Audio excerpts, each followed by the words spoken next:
우리가 기뻐하고 기뻐한다라고 이야기를 할 때 이 기쁨이라고 하는 것은 어떤 상태를 이야기를 합니까? 우리가 기뻐한다라고 하는 의미는 마음속에 있는 기대들이 채워졌을 때 느껴지는 충만하고 만족스러운 감정을 이야기한다고 합니다. 그렇다면 여러분은 언제가 가장 기쁘십니까? 언제가 여러분이 살면서 가장 기쁘다라고 느꼈던 그런 경험이 있으십니까? 그리고 우리가 살아가면서도 기쁨을 느끼는 순간들이 있을 텐데요. 그럼 어떨 때 우리는 기쁘다라고 하는 그런 생각을 가지고 살아가고 계십니까? 오늘 학생들도 예배에 참석하였는데요. 제가 학생들이 예배에 참석하였기 때문에 전체적으로 이제 학생들이 들을 만한 그런 설교의 그런 눈높이가 되어야 되겠다라고 조금 연구를 했는데 큰 차이는 없어요. 그래서 아이들이 더 열심히 설교를 들어야 이 말씀이 우리 안에 다가올 수 있을 것 같습니다. 그래서 어찌됐든 간에 아이들이 있어서 학생들이 언제 가장 기쁠까라고 하는 그런 설문조사를 제가 잠깐 찾아보게 되었습니다. 그래서 전국에 있는 초등학생 3천여 명을 대상으로 해서 이렇게 조사를 했대요. 그래서 2025년 5월에 발표됐는데 아이들이 언제 가장 행복할지, 아이들이 무엇을 원하고 언제 가장 기뻐하는지 이렇게 조사를 해보았다고 합니다. 그런데 1위가 어떤 걸까요? 1위는 바로 친구들과 놀기. 예상하셨죠? 아이들이 가장 기쁜 때는 친구들과 노는 거예요. 근데 이제 부모님은 마냥 아이들이 놀게 해주기가 어렵겠죠. 그리고 2위는 친구들과 게임하기. 2위는 친구들과 게임하기고요. 3위는 유튜브 및 영상 시청. 4위는 운동하기. 그리고 5위는 가족과 함께 시간 보내기. 여러분 다행히 5위에 그래도 가족과 함께 시간 보내는 게 있습니다. 아이들이 그래도 가족을 그래도 한 10등 안에는 들어있게 그렇게 생각하는 것 같아요. 어찌됐든 간에 우리 아이들이 이 땅을 살아가는 우리 초등학생들이 그리고 학생들이 주로 이렇게 할 때 기뻐하고 행복감을 느낀다라고 하는 것입니다. 그렇다면 어른들은 어떨까요? 여러분들은 어떠십니까? 어떨 때 가장 기쁘고 행복하십니까? 어른들도 이렇게 조사한 그런 내용들이 있는데 1위가 바로 가족, 친구와 함께하는 시간. 그때가 가장 기쁘다. 그때가 가장 행복하다라고 그렇게 답변을 하였다고 합니다. 결국에는 공통점이 있기는 있죠. 이 아이들의 1, 2위와 어른들의 1위에 공통점이 있습니다. 그것은 바로 누군가와 함께 한다라고 하는, 특히나 우리에게 있어서 의미가 있는 사람과 함께 할 때 사람들은 기쁨을 느끼고 행복을 느낀다라고 하는 것이죠. 그 대상만 좀 다른 거예요. 아이들은 친구들이 의미가 있는 그런 대상이고 우리 어른들은 대체적으로 가족들을 그렇게 의미 있는 대상으로 꼽는 그런 차이만 있는 것 같습니다. 우리가 의미 있는 누군가와 함께 할 때 우리 마음이 기쁘다라고 하는 것을 보여주고 있습니다. 우리가 누군가 의미 있는 사람들과 함께 살아갈 때 우리는 행복하다라고 하는 그런 고백을 드릴 수 있다라고 하는 것을 우리에게 말해주고 있다라고 하는 것이죠. 그렇다면 여러분에게 있어서 우리 아이들에게 우리 학생들에게 있어서 가장 의미 있는 그런 대상은 누구입니까? 가족입니까? 친구입니까? 우리에게 있어서 가장 의미 있고 누구도 후회하지 않을 그런 분은 오늘 성탄의 주인공인 아기 예수님, 예수 그리스도이신 줄로 믿습니다. 그렇게 우리는 예수님과 함께 할 때, 예수님으로 인하여 살아갈 때 우리는 가장 기뻐하고 행복감을 느끼며 살아갈 수 있다라고 하는 것이죠. 오늘 예배를 통하여서 우리 예배에 참석한 우리 모든 연령에 이르는 우리 제일 행복한 모든 교우들이 예수 그리스도와 함께하는 기쁨과 은혜를 누리는 그런 복된 성탄절이 되시기를 간절히 소망합니다. 오늘 말씀에는 동방 박사들의 이야기가 나오고 있습니다. 그렇다면 제가 퀴즈를 한 가지를 내겠습니다. 답변은 아동부 친구들만 할 수 있습니다. 그리고 만약에 맞힐 경우에 제가 엄청난 선물, 제가 하소로 지역 아동센터에서도 아이들한테 이 성경을 열심히 쓰면 엄청난 선물을 준다라고 이야기를 하는데 정말 받은 친구들이 있어요. 엄청난 선물을 받은 친구들이. 그것처럼 만약에 오늘 이 답변을 제대로 하면 엄청난 선물을 제가 드리도록 하겠습니다. 우리 아동부 친구들만. 동방 박사는 전체 몇 명일까요? 저요? 네, 제가 공정하게 다시 하나, 둘, 셋 하면은 드는 거예요. 그냥 바로 드는 게 아니고 하나, 둘, 셋에 드는 거예요. 그래서 하나, 둘, 셋. 네. 하준이, 네. 제가 편파 판정 없이 이 박하준이라고 하는 학생이 제일 먼저 지금 손을 들었다고 합니다. 네, 몇 명? 3명. 땡. 네. 동방박사. 규빈이 4명. 땡. 네. 이제 그만하겠습니다. 예배 시간이 있기 때문에 그만하겠습니다. 자, 어차피 근데 사실은 우리 친구들이 못 맞춰요. 왜냐하면 이 동방박사에 대하여 보통 우리가 숫자를 이야기를 할 때 대부분 3명이라고 알고 있습니다. 그런데 사실 성경에서는 동방박사의 숫자가 3명이라고 이야기한 적이 없다는 거예요. 단지 우리가 3명이라고 추측하는 이유는 황금과 유향과 모략을 드렸기 때문에 동방박사가 3명이다라고 이야기를 하지만 실제적으로는 굉장히 많은 숫자가 그 행렬에 참여했을 것이다 라고 하는 그런 이야기들이 더 많습니다. 그렇기 때문에 실상 이 동방박사들이 몇 명인지는 정확히 알 수가 없어요. 그런데 우리가 몇 명이냐가 크게 중요한 것이 아니죠. 동방박사가 몇 명인가가 중요한 것이 아니고 동방박사가 그 먼 곳에서부터 왜 이곳까지 베들레헴까지 찾아오게 되었는가라고 하는 것이 우리에게 있어서 정말 중요한 의미가 있습니다. 이 동방박사들은요, 먼 페르시아 땅에서 예수님을 찾아온 사람들로 알려져 있습니다. 그들은 별의 움직임을 관찰하고요, 그 별의 움직임을 통하여서 중요한 역사적인 사건들을 맞추어 왔던 사람들입니다. 점성술이라고 이야기를 하죠. 이 별의 움직임을 통하여서 이 세상 가운데 일어날 그런 중요한 사건들이 정확하게 그 일을 예언할 수는 없지만 언제 어느 때 지금 이 시기에 중요한 사건들이 일어날 것이다 라고 하는 것을 이 하늘의 움직임을 통하여서 예측해 왔던 그런 사람들이었다라고 하는 것이죠.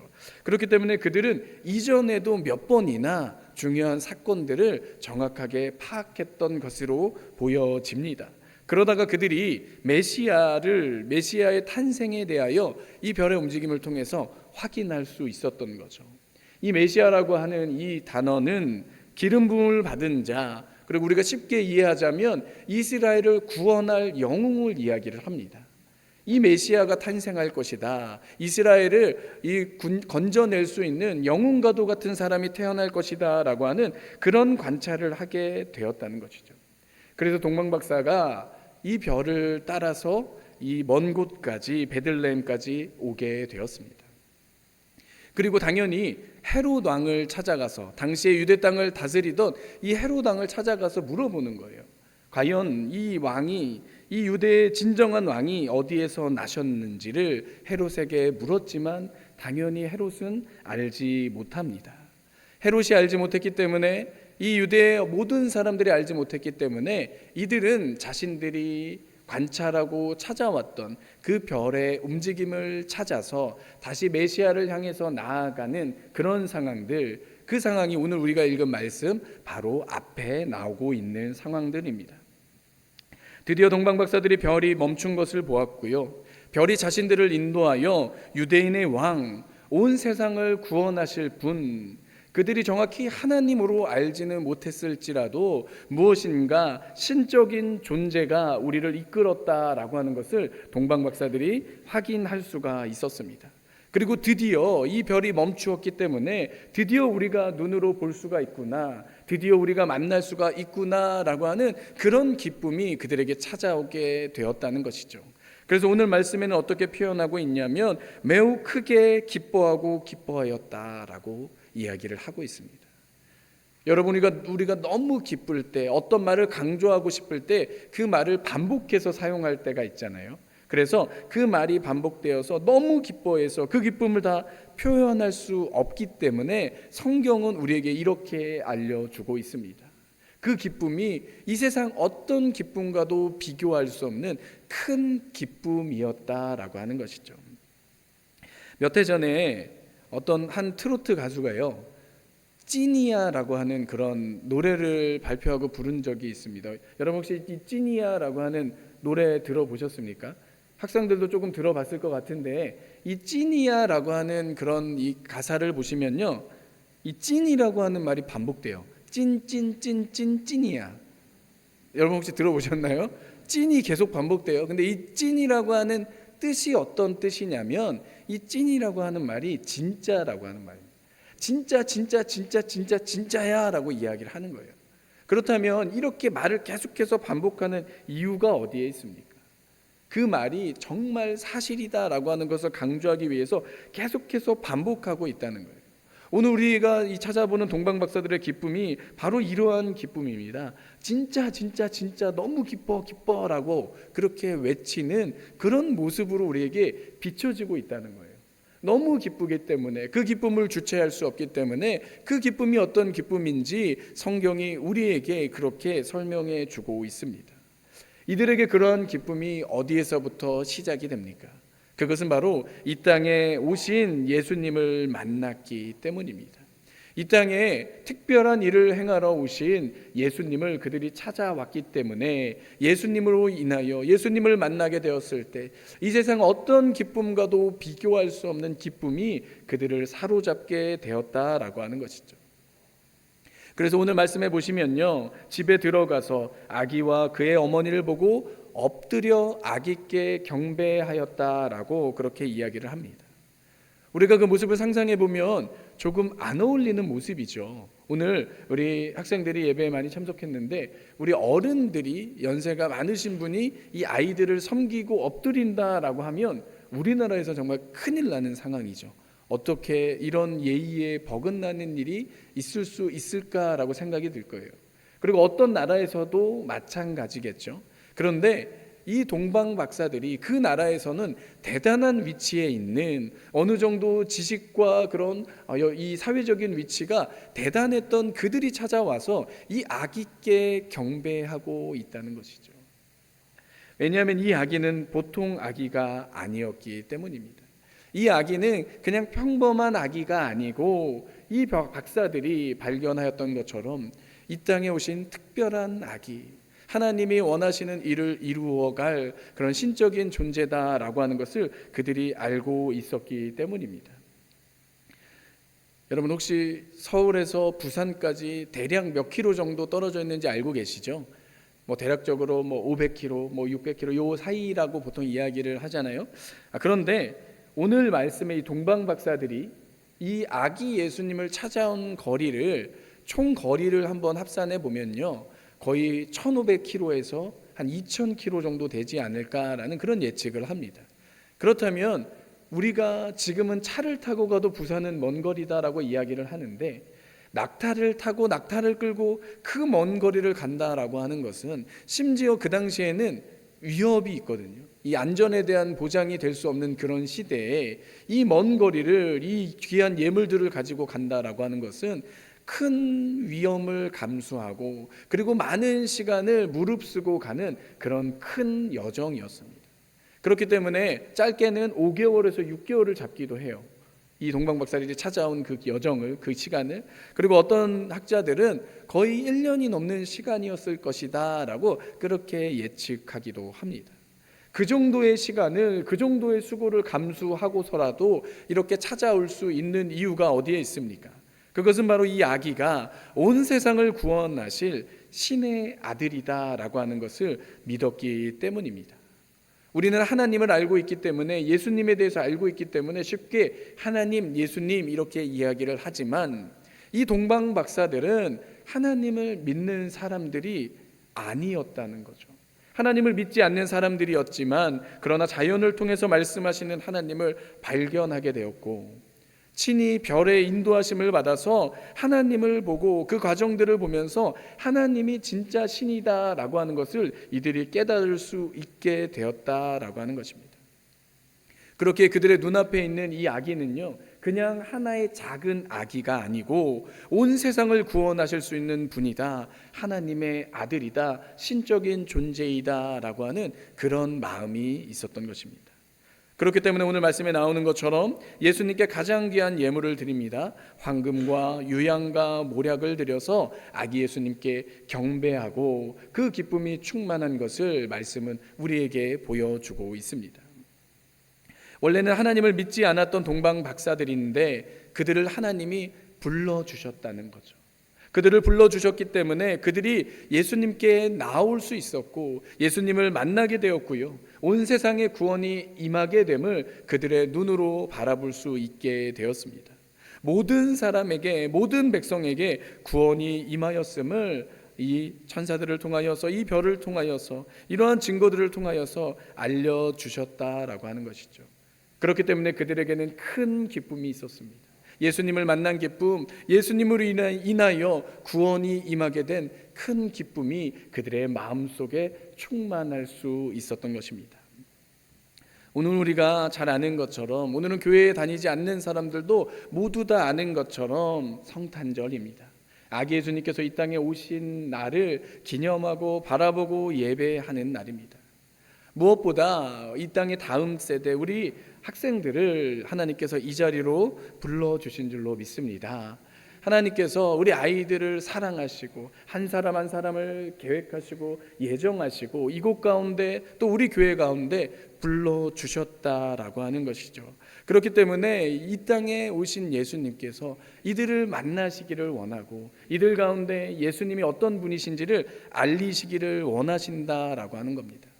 그 내용이 무엇입니까? 예수님께서 이 땅에 오시고 예수님께서 우리 학생들을 이 자리로, 우리 예배의 자리로, 교회로 부르신 이유, 그것은 바로 이 땅에 인간의 몸을 입고 오셔서 우리의 죄를 위해서 십자가를 지시고 우리의 모든 죄를 사하여 주셨기 때문에 예수님을 믿는 이들에게는 그 누구라도 영생을 얻게 하려 하심이라. 그 일들을 위하여 우리 자녀들을, 그리고 이 자리에 있는 모든 성도님들을 불러주신 줄로 믿습니다. 우리가 이 시간 다시 한번 그 예수님을 바라볼 수 있는 시간이 되었으면 좋겠습니다. 그 일을 위해서 우리를 불러주셨는데 우리가 그분을 만나게 될 때, 예수님의 그 사랑을 다시 한번 발견하게 될 때 우리는 이 땅 어디에서도 얻을 수 없는, 이 땅 어디에서도 경험할 수 없는 참된 기쁨으로, 큰 기쁨으로 충만하게 될 줄로 믿습니다. 그 기쁨 가운데 하나님을 마음껏 찬양하고 예배하는 그 기쁨 가운데 하루하루의 삶을 살아갈 수 있는 우리 모든, 우리 제일행복한교회 우리 학생들 그리고 모든 성도들이 되시기를 간절히 소망합니다. 한 가지 이야기를 드리고 말씀을 마치도록 하겠습니다.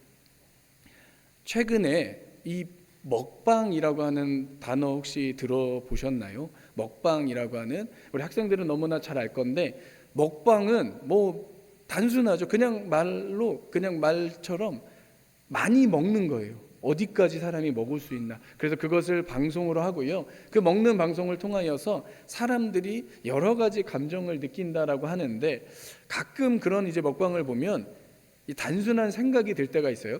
아, 우리 교회에서도 학생부 먹방 대회를 한번 열어보면 어떨까라는 생각, 그리고 저도 학생처럼 한번 참가해 보면 어떨까, 이런 생각을 할 때가 있습니다. 네. 그런데 어찌됐든 간에 이 먹방이라고 하는 것이 굉장히 좋은 컨텐츠로 떠올랐다라고 하는 것은 사람들이 이 먹방에 관심이 많다는 거예요. 그런데 재미있는 것이 과거에도 뭐 다른 나라에서 뭐 햄버거 먹기 대회나 이런 거를 하면 굉장히 덩치가 크고 이런 분들이 잘 먹을 것 같은데, 우리 주변에 있는 뭐 일본에서 그런 뭐 먹방 대회를, 먹는 대회를 하거나 최근에 이런 먹방 그런 컨텐츠들을 보면 생각보다 엄청난 덩치와 몸을 가지고 있어서 잘 먹는 게 아니고요, 심지어 저보다 더 몸이 왜소한 그런 작은 여성 그런 참가자들이 너무나도 끝도 없이 먹는 그런 방송을 볼 때가 있어요. 그래서 이 요새 뭐 유명한 뭐 찌양이나 뭐 힙합 이런 먹방 유튜버들이 있는데요, 초밥을 먹으러 가면요, 초밥을 한 100접시를 먹는다고 합니다. 100접시. 여러분 상상이 되십니까? 우리가 이 그냥 주변에서 살아가는 사람들이 잘 먹으면 뭐 한 20접시 뭐 이렇게 30접시 먹겠죠. 그런데 이 먹방 유튜버들은 100접시가 넘게 먹어요. 그 정도 먹을 수 있다라고 이야기를 하죠. 그런데 재미있는 것이 과연 그 작은 뱃속에 어떻게 이만한 양이 들어갈까라고 굉장히 궁금할 때가 있다는 거죠. 그리고 시간이 지나면 재미있는 것이 오늘 이만큼을 먹어도 내일이 되면 또 며칠이 지나면 또 이만큼을 먹게 됩니다. 결국에는 그만큼을 채우려면 먹을 게 계속 있어야 된다는 거예요. 계속 있어야 그 뱃속으로 들어갈 수가 있는데, 또 중요한 것은 계속해서 아무리 한 번에 많이 먹어도 그 배는 영원히 채워지지 않는다는 거죠. 그래서 저는 이런 먹방 그런 콘텐츠를 볼 때 때로는 그런 생각이 들 때가 있습니다. 이것이 바로 우리의 삶의 모습이 아닐까라는 생각이 들 때가 있다는 거죠. 우리의 삶은 하나님이 아닌 다른 것으로, 다른 만족으로, 다른 기쁨으로, 다른 사람들과 함께하는 것으로 계속해서 채우려고 하지만, 우리가 성공을 이루려고 하지만, 우리가 사람들이 부러워할 만한 그런 삶을 살아가려고 하지만 결국에는 채워지지 않는다라고 하는 것이죠. 그렇기 때문에 그 허전함을, 그 빈 곳을 채울 수 있는 것은 오직 예수 그리스도밖에 없다라고 하는 것을 우리가 분명히 기억할 필요가 있습니다. 예수님께서 우리 마음속에 오시면, 우리가 오늘 말씀에 나오는 것처럼 예수님을 만나게 되면, 예수님과 함께 살아가게 되면 우리는 이 땅에서 얻을 수 없는 최고의 기쁨을 날마다 누리며 살아가게 되는 줄로 믿습니다. 우리 성탄의 아침, 예수님을 우리 마음속에 모시며 예수님이 주시는 최고의 기쁨이 우리의 삶 가운데 늘 함께하기를, 우리의 인생 가운데 찾아오셔서 우리를 구원하여 주시고 끝날까지 우리를 지켜주실 예수님과 날마다 동행하며 한 걸음 한 걸음 걸어가시고 날마다 승리하시는 저와 여러분이 다 되시기를 간절히 소망합니다. 기도하시겠습니다.